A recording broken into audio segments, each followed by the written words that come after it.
Hey everybody, welcome back to my channel, 8 Up Bass Fishing. Thanks for checking me out today. Hopefully I'm going to bring you some good information that you're going to appreciate and be able to use going forward. Today I am breaking down my lake breakdowns, how I gather the information that I want to find out so I can have success first time out on a new body of water. Check it out. Stay tuned. Let me show you how I do it. Hopefully this will help you going forward. If you like what you're seeing, give me a comment below. Don't forget to hit that subscribe button. Share it with your friends. Ding the little bell. Let's keep this thing going. Here we go. All right, so my first step, obviously identify the lake. Once that's done, whether that lake was recommended to me, in which case I'm going to ask whoever recommended it for as much detailed information as possible. But as many times the case is, it's a lake I've heard about, or it fits out with, in the case of some of the examples I'm going to use here, a lake that was near a area that worked out very well for a family gathering for my wife's side of the family. And I just so happened to see that I could get a house that was a half-mile from the boat ramp. And I said, well, this looks like the place for me. Now let me figure out how to fish on it. So the first thing I'm going to do is use good old Google. I'm going to type in the name of the lake and I'm going to accompany it with bass fishing.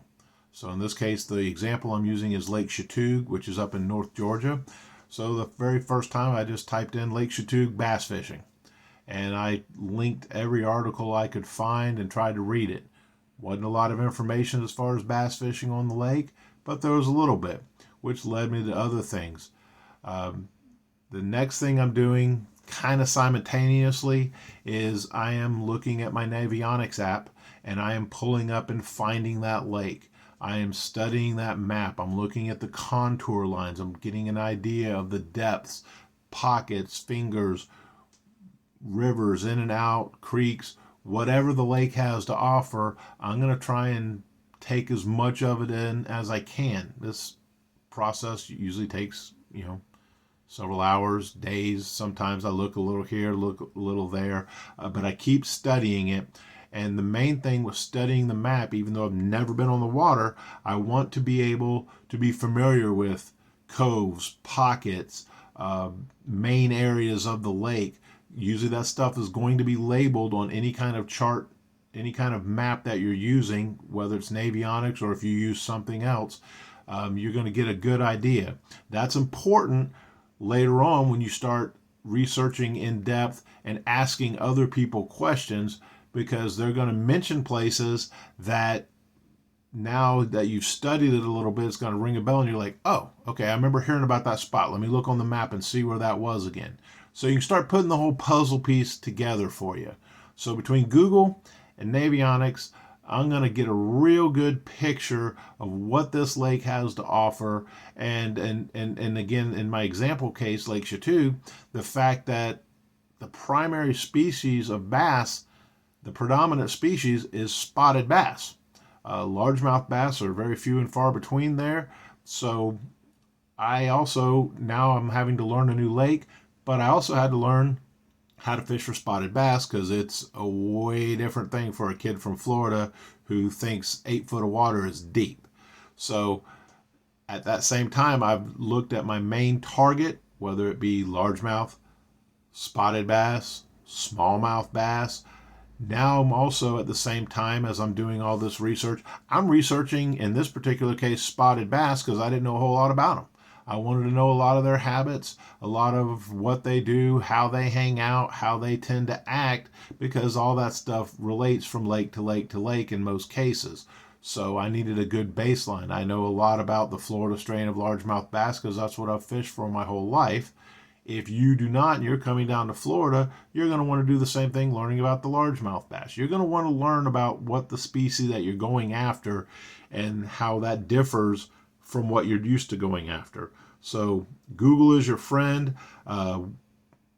Places like Wired to Fish, Bass Resource, those are some good websites. You can find out a lot of basic information about species types, seasonal types, and start putting all that together so you can start getting a baseline pattern.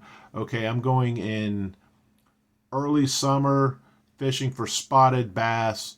Let me find out as much information as I can, all while still looking at the actual lake I'm going to and doing the research on Google and these different websites. Okay, so here I am with my Navionics app. I've shown this, I think, in a couple previous videos, but I didn't go necessarily real in depth. Big fan of this app. It is a paid-for app, but it allows me to do certain things like save this map to use for offline usage. So if I've marked places sitting at home, it will all come through out on the water, on the lake. All I have to do is bring my tablet with me, and I don't even need an internet connection. It's great map for most any bodies of water in North America.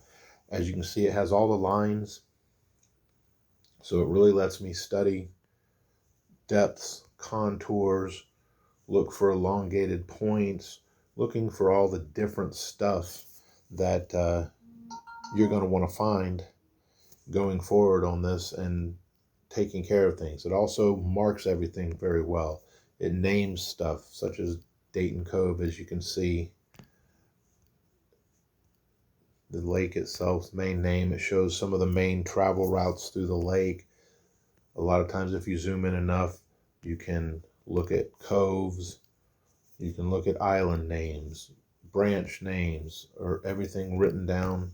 You can find the boat ramp that you're going to use. When you highlight over the boat ramp, I marked this one as my home ramp, but it actually gives you the coordinates and so forth on it, which allows you to kind of visualize traveling through. So as I mentioned, you want to look at this and familiarize yourself with as much as possible. Just read the captions, the islands, where they're saying there's flooded timber and so forth, and just kind of familiarize yourself with a lot of the different names, as you can see going around like this McClure Cove.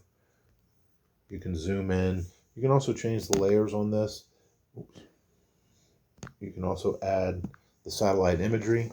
It makes the depth contours a little harder to read, but it gives you that picture similar to Google Earth. Now I can see boat docks.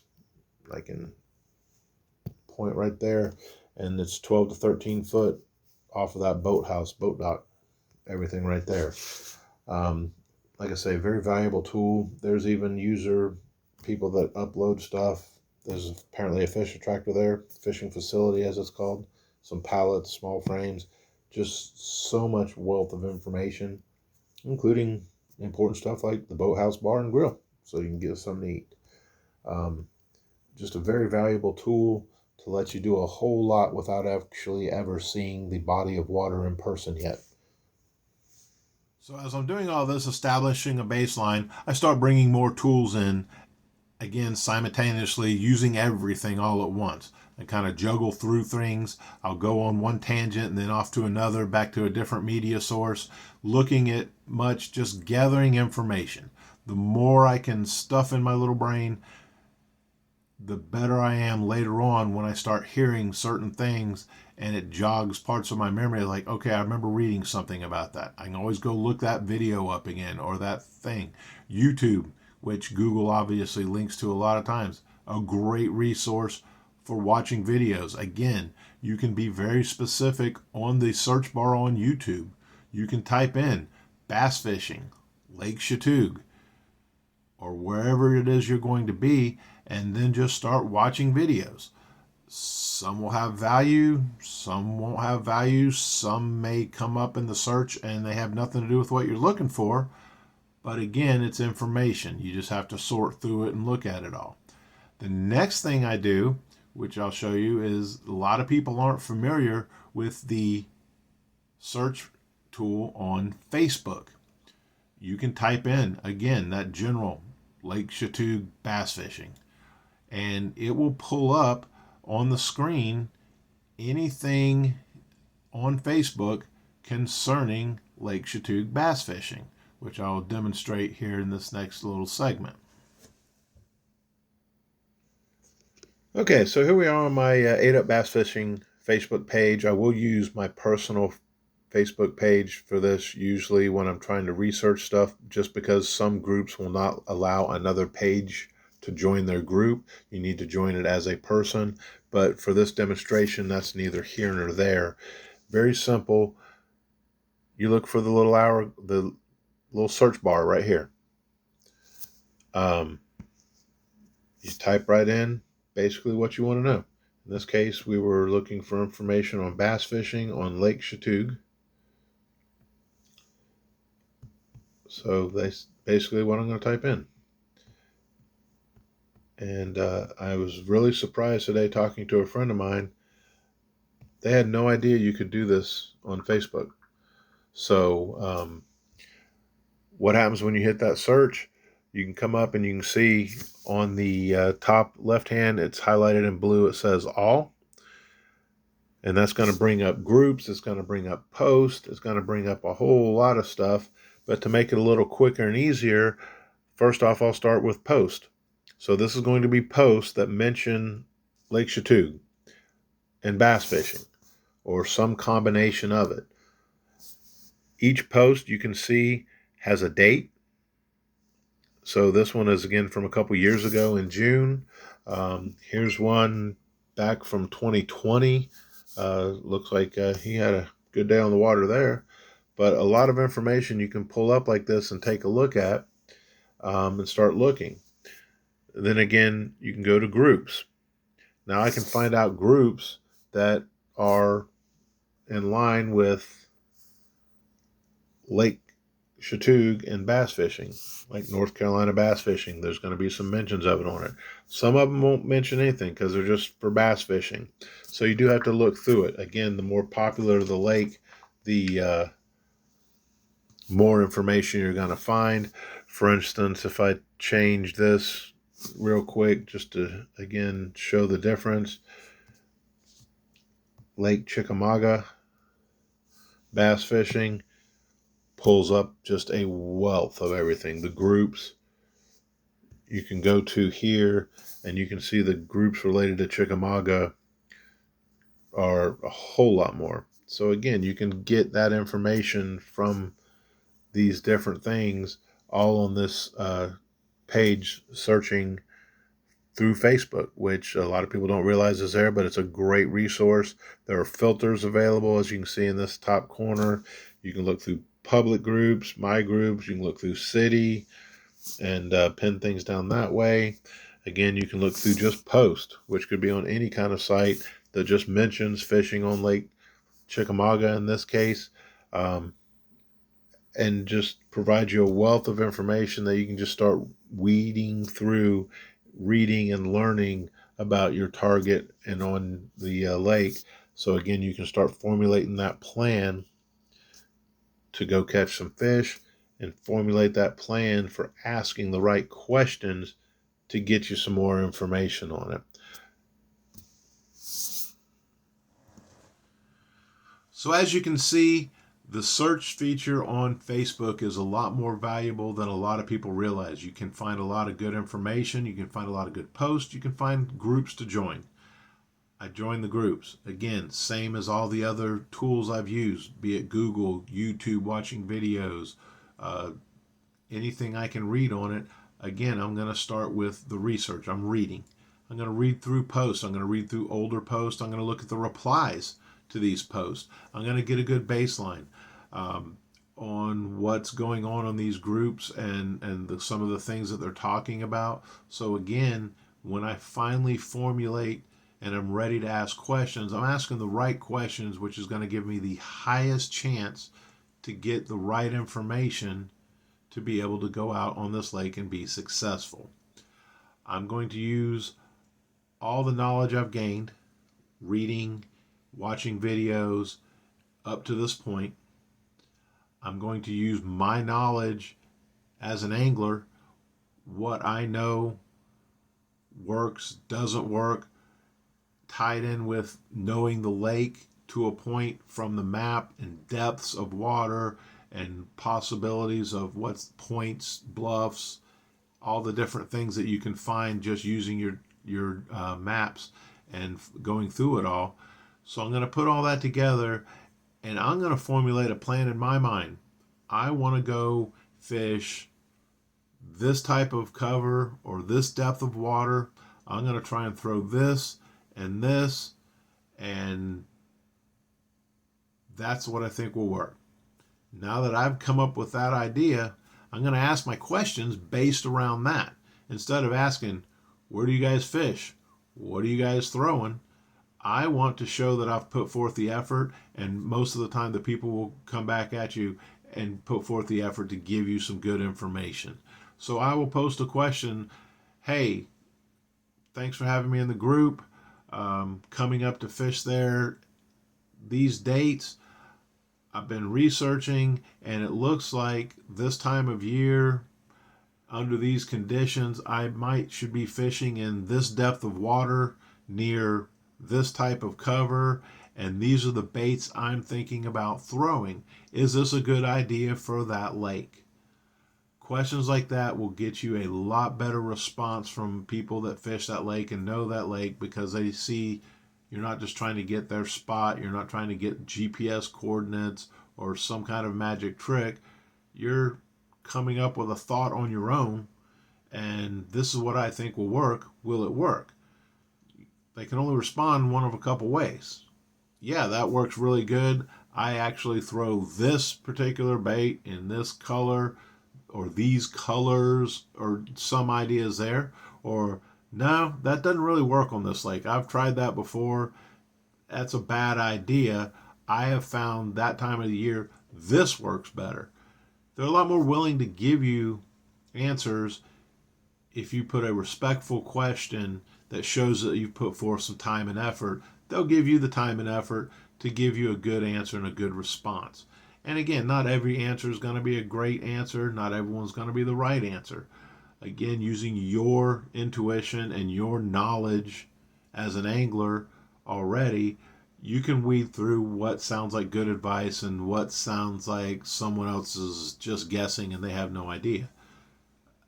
Every one of those replies to my post, though, I do make sure I hit the like button on it.